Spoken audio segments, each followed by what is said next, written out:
Good luck, kamay sa mesa. Top 6 answers on the board. Hindi na-deliver ng rider ang package na dala niya. Bakit kaya? Go. Ivan. Mulan. Kasi umuulan. Nandiyan ba yan? Survey? Okay. Meron pa, Angel. May mga masataas pa again. Hindi na-deliver ng rider ang package na dala niya. Bakit kaya? Hindi mahanap yung bahay. Hindi mahanap yung bahay. Survey, nandiyan ba yan? Roy, mas mataas. Ivan, pass or play? Play. Let's play this round. Angel, balik muna tayo.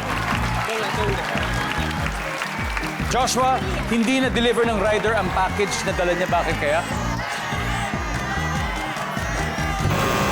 It's okay, it's okay. Pwede pa yan. Kenneth, bakit kaya hindi na-deliver ng rider yung package na dala niya? Wala yung tao sa bahay. Wala yung receiver. Survey? Yes. Enzo, bakit kaya hindi na-deliver ng rider yung package na dala niya? Mali yung order. Mali yung order. Survey? Wala. Ivan, one last. Bakit hindi na-deliver ng rider yung package na dala niya? Oh! Ito na ulit. Crisel, bakit? Bakit hindi kayo na-deliver ng rider yung package na dala niya? Siguro, Kuya Dong, kasi di makontak yung receiver. Di mo ko, Angel. Nawawala yung package.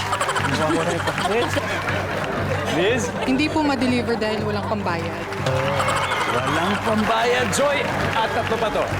Hindi na-deliver ng rider ang package na dala niya. Bakit? Walang pambayad yung receiver. Okay. Baka cash on delivery. Walang pambayad ang receiver. Nandiyan ba yan, survey?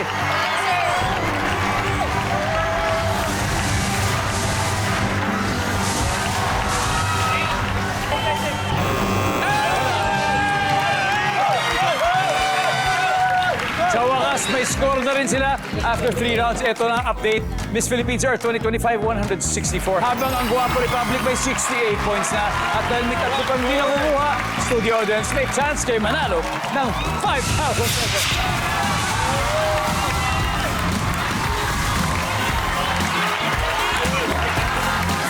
Ate, si ate, ang galing niyo pong sumayaw, ma'am.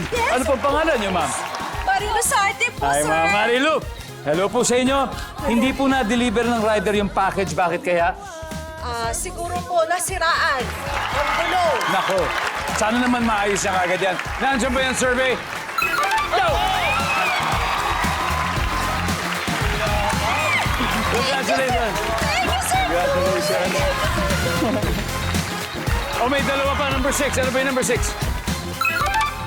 Sige, Jess po. And number 4.